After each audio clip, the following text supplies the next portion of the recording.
واليوم جيت نشارك معكم ميني بطبوط كيجي خاوي من الداخل، ساهل وسريع بلا تمارة وبلا كثرة الاختمار. كيختمر مرة واحدة فقط بجميع الأسرار ديالو، وبحشوة اللي باردة اللي كتجي لذيذة ما تشبعوش منها. اللي أول مرة كيشوف القناة مرحبا وألف مرحبا، يشترك وفعل الجرس باش يتوصل بكل جديد ديالي، وما تنساوش لايك للفيديو وفرجة ممتعة.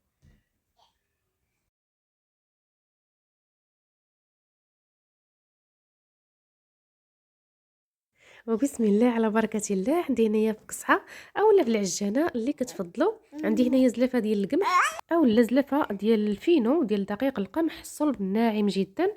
انا عندي القمح ديال الدار فدرت زلافة، وعندي جوج زلايف ديال الفورص اي نص كيلو ديال الفورص وزلافة ديال القمح.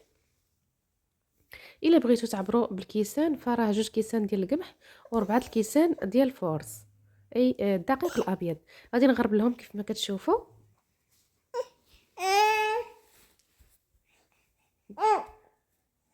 صافي من بعد غادي نضيف الخميره على حسب الجو، تقريبا معلقه كبيره عامره ديال الخميره، ومعلقه صغيره على حسب الذوق ديال الملحه، والسنيده تقريبا معلقه كبيره اولا صغيره على حسب الذوق ديالكم، وتقدروا ما ديروهاش. صافي كندوب الخميره او ديك السنيده، وكان كنعجن بالماء يكون دافئ. كنعجنها مزيان كندلكها. العجينه ديالتنا خاصها تكون مدلوكه مزيان، وتكون قابطه في راسها، ما تكونش العجينه خفيفه.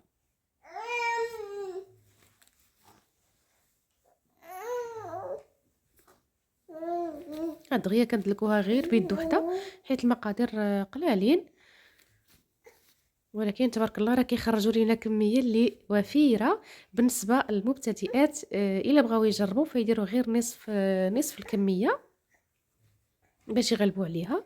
صافي غندير العجينه ديالتي تختمر، وغادي ندوز نحضر الحشوه اللي بارده سهله سريعه. عندي 4 ديال البطاطات اللي سلقتهم في الماء مع شويه الملحه وصفيتهم. غادي نضيف ليهم الخس اللي درته في الهاشوار باش يجيني هكا رقيق، اولا كتقطعوه غير بالموس بيديكم. وعندي واحد الجزره تكون كبيره حكيتها هكا في الحكاكه الرقيقه. وعندي واحد البصله صغيره قطعتها مربعات وشحرتها في شويه ديال الزيت والملحه والابزار، كتبقى اختياريه. عندي هنايا الزيتون خضر مقطع، وعندي علبه ديال الطونه ديال الزيت.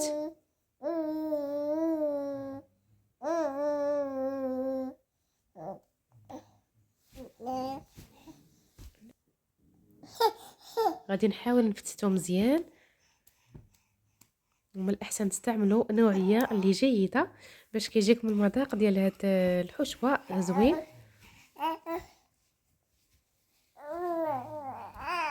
صافي غادي نضيف القليل من الذره اي مايس، وغادي نضيف 3 ديال البيضات اللي محكوكين بهذا الشكل هذا.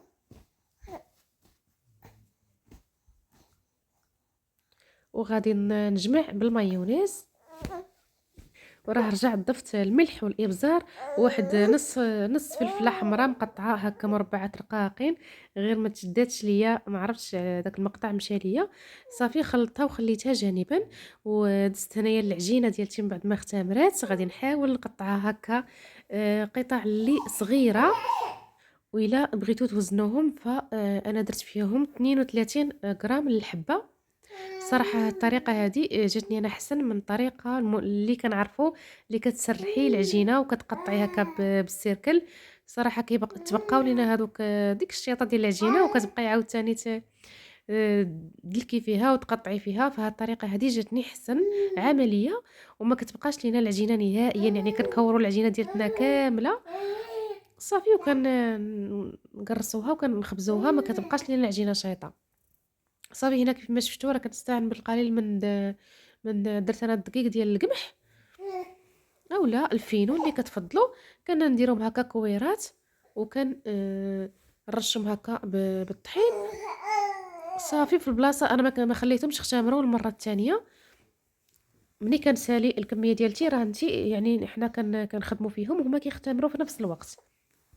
صافي كنجيب اول وحده وكنسرحها بالمدلك، السمك ديالها كيكون شويه رقيق. في البلاصه كنبدا نخبز، يعني ما كنخليهمش يختمروا. إلا فاتت فيهم الخميرة راه ما كيجيوش نهائيًا منفوخين، كونوا على يقين. العجينة ديالتنا راها اختمرات في المرة الأولى، راها اختمرات مزيان وخدات حقها من الخميرة، لهذا المرة الثانية صافي غير كنقرصوها هكا صافي كنبداو نخبزو. حاولوا تكونوا سراعين في هذه المرحلة هذه باش هاد الكويرات ما يختمروش ليكم مزيان. صافي نتوما كتقرصوا العجينة ديالتكم وانتوما كتخبزوا. انا عمرت هاد البلاطو هذا، رشيته بشويه ديال الطحين صافي، وبديت كنخبز. عمرت المقله الثقيله، هاد المقله عندي راها كبيره، وعمرت كذلك المقله الخاصه بالبغرير اللي عنده هذيك البلانشه، راها عمليه صراحه، وكديريه دفعه واحده دغيا كطيبيه صافي. غير كيبدا يقبض في راسو كنبدا نقلب، ما كتخليوش حتى كيطيب من التحت عاد تبداو تقلبوا فيه، لا غير يقبض في راسو صافي بداو تقلبوا فيه باش كيتنفخ. وما تغفلوش عليه، دائما قلب وشقلب قلب وشقلب حتى كيتنفخ بهذا الشكل هذا، كيولي بحال شي بالون وكيجي خاوي من الداخل وما فيهش ديك البابه نهائيا.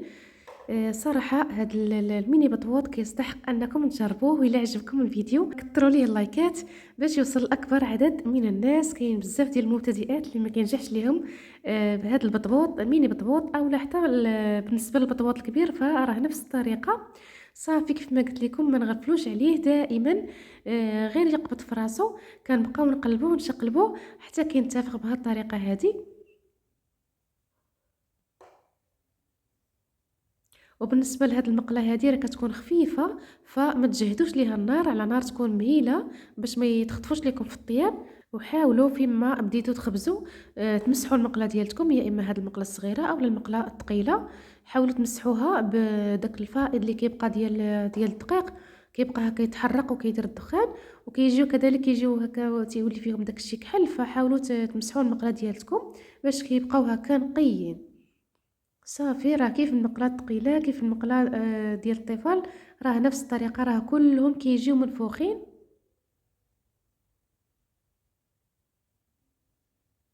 صافي كنستمر بنفس الكيفية حتى كنسالي الكمية ديالتي كاملة، وتبارك الله راه كيخرجوا لينا الخير والبركة.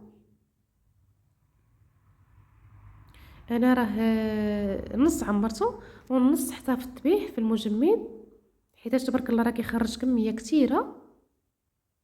هذه هي الكميه اللي خبزت معكم في الاول، هذه هي الكميه اللي غادي نعمر، وما تبقى غادي نحتفظ به. صافي ها نتوما راه ما كيحتاج لا مقص لا والو، راه دغيا دغيا غير بيديكم راه كيجي خاوي كيف ما شفتوا. راه يعني الفيديو راه امامكم. صافي وكنبدا نعمر بالحشوه ديالتي من بعد ما خلطتها مزيان كيف ما قلت لكم. ضفت ليها المايونيز والقليل من الملح والابزار، كذلك واحد الفلفله صغيره مقطعه، فلفله حمراء. وهنايا عندي في الزليفه عندي واحد شويه ديال الخس مقطع، كنديرو هو الاول كنفرشو وكنعمر بالحشوه ديالتي. هاد الحشوه راها كتجي لذيذه صراحه وكتعجب ولادي بالخصوص، وعمليه وسريعه في اخر لحظه تقدروا ديروها. وكنستمر بنفس الطريقه حتى كنسالي الكميه ديالتي كامله. وكنتمنى الفيديو ديال اليوم يعجبكم وتكونوا استفدتوا ولو غير القليل. وشوفوا معايا تبارك الله راه كيجيو يا سلام، كيجيو متولين وكيجيو بالحطه ديالتهم رائعين. كان هذا هو الفيديو ديال اليوم، كنتمنى يعجبكم وما تخليوش الوصفه اولا ما تخليوش الفيديو عندكم، شاركوه مع الاهل والاصدقاء ديالكم باش تعم الفائده على الجميع. وكنشكركم بزاف بزاف على حسن المتابعه، والى اللقاء الى فيديو قادم بحول الله. السلام عليكم.